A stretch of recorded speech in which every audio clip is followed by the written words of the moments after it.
westward we go, toward the last buffalo, to the high plains of sturdy short grass, where the great southern herd's still a sight beyond words. Hey there, Tony Capizzo. I work for the Nature Conservancy. I live over by Strong City. My work with the Conservancy is all across the Flint Hills, working with the community to help conserve the Flint Hills and keep this place tallgrass prairie. Conservancy has been involved in bison for a little bit. Our first herd was in 1986 up in South Dakota. Currently today, the Nature Conservancy has 12 herds across the country, west Colorado all the way east into northwest Indiana, and then North Dakota down into Oklahoma. We're involved in three herds within the Flint Hills. There's the Tallgrass Prairie Preserve in Oklahoma, just outside of Pawhuska. That herd has about 2,100 head on 24,000 acres. That is the biggest Nature Conservancy herd. We also have a herd here in Chase County at the National Preserve. That's about 100 animals on 1,300 acres. And then Kansas Prairie owns a herd on the property that we're involved in up at the biological station. And that's about, I think today, 260 head on 2,400 acres. Each of the Conservancy's herds manage a little bit differently, but generally the goals that we have, first and foremost, is we want those impacts on the prairie. Bison were one of the native grazers. The impacts they have, we can come really close with cattle, but there are things like wallowing that are unique to bison and have really important ecological impacts.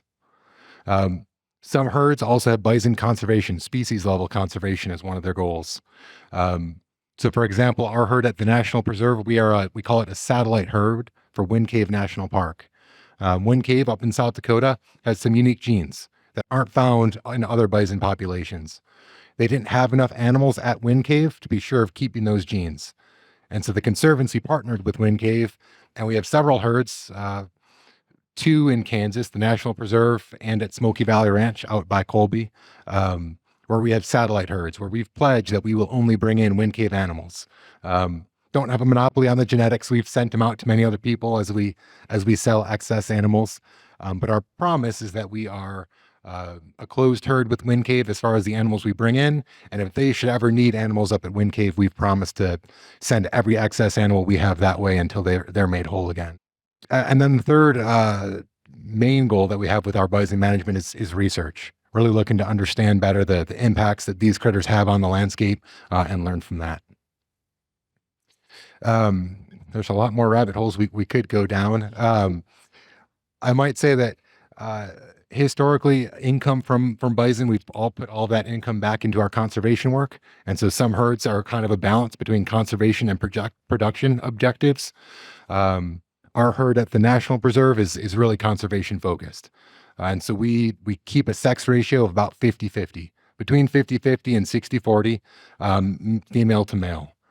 And that's about how they seem to like to organize themselves. If you look at Yellowstone, I think right now it's 53% female, 47% male. So quite a few males in that herd.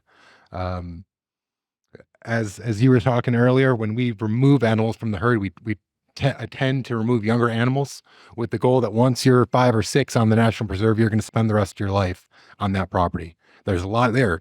Cattle are smart, bison are scary smart, and there's a lot of cultural knowledge that gets passed down from those older animals.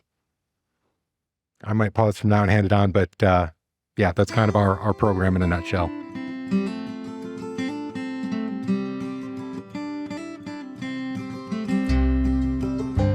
On westward we go, toward the last buffalo, to the high plains of sturdy short grass, where the great southern herd's still a sight beyond words, as it covers the prairie so vast.